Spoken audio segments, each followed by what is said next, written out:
Bienvenue dans cette vidéo. Donc, dans cette vidéo, ça sera la présentation de tous les trades que je peux prendre en live. C'est une chaîne secondaire. Vous avez la première chaîne, donc LFX Trade, où je partage toutes mes astuces, tous mes conseils, tous mes apports de valeur avec notamment pas mal de vidéos.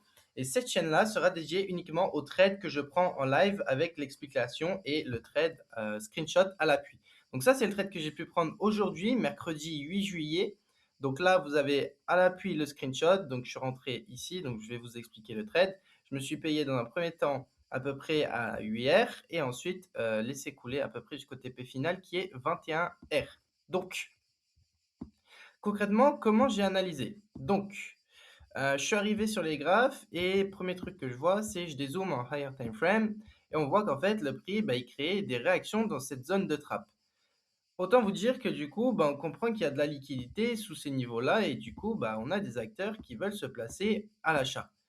Nous, on traite les concepts de liquidité, donc on sait que concrètement, on doit faire l'inverse de la masse. Là où il y a tous les SL, on va aller les chercher. Et pour moi, tous les SL se trouvaient sous ce niveau-là. On avait déjà créé une première réaction et on avait créé une deuxième réaction dans la zone de trappe.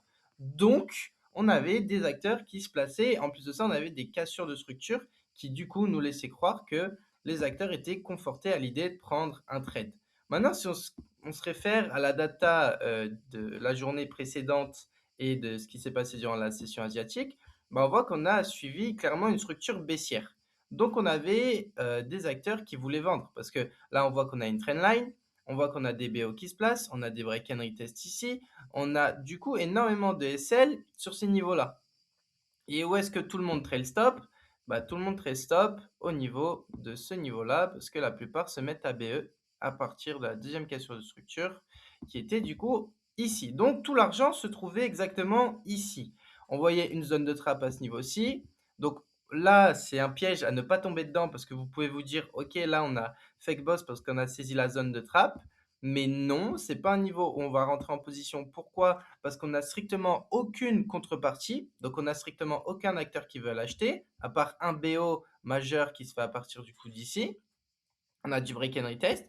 Et par contre, on voit que durant Francfort et durant Londres, le prix, en fait, il fait rentrer des acteurs à l'achat. C'est-à-dire que là, il vient casser des structures à la hausse. Donc, forcément, on a des acteurs qui se placent. Encore ici, encore ici, encore ici. Donc, forcément, il y a du SL sous les niveaux. On a là une zone pareille, d'SMC qui se fait réagir. On a ici une consolidation, donc des acteurs qui se placent. Bref, en fait, là où vous ne pouviez pas rentrer parce que vous êtes hors timing et il n'y a pas assez de contrepartie, à partir du fake boss plus haut, qui du coup, clairement, nous fait comprendre que plus personne vend et tous ceux qui vendaient se sont fait saisir et que tout le monde achète. On a du coup notre déséquilibre de la balance qui est fait, hein. Là, concrètement, tout le monde qui vendait se fait sortir.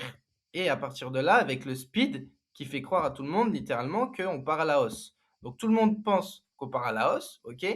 Plus personne vend, déséquilibre de la balance, tout le monde achète, plus personne vend. Donc on va chercher à prendre une position parce que c'est dans les timings. Donc on voit, hein, on est entre 9 h et 10 h, entre 9 h et 10 h.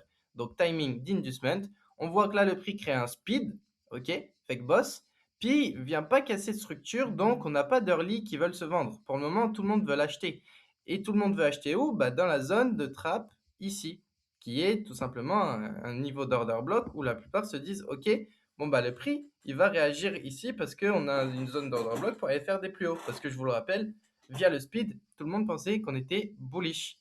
Et donc, c'est exactement à partir de ce niveau-là que moi, j'ai attendu une réaction dans la contrepartie pour me placer dans le POI, OK, mettre mon SL tout simplement au-dessus du high ici. Donc ça, c'est le POI, Decisional POI. L'original, c'est lui, j'ai pas pris l'entrée parce que c'était un peu trop early. Par contre, ici, on l'a pris parce qu'on a bien respecté notre cycle avec la réaction dans le trap, etc. Ensuite, le prix part tout doucement. Et là, il part directement venir chercher. Du coup, moi, je me suis payé à peu près vers ici, à cette R. Et ensuite, il vient chercher le TP final à session asiatique, qui est du coup le niveau où il y avait tous les SL. Parce qu'on se rappelle, même plus bas, hein, hop, ici. Parce qu'on se rappelle, c'est les niveaux où il y avait les SL des acteurs en M30. Donc voilà. Et là, on a la fin d'un cycle. Du coup, notre cycle, il est terminé. et du coup, on va devoir attendre tout simplement de la création de liquidité et donc il n'y a strictement plus rien à faire, du moins pour le moment. Donc voilà, j'espère que cette vidéo vous aura plu. Pour ceux et celles et ceux qui veulent creuser un peu ma façon de faire, vous avez la chaîne principale, LFX Trade, je vous la mets en description et sur ce, on se dit à la prochaine vidéo.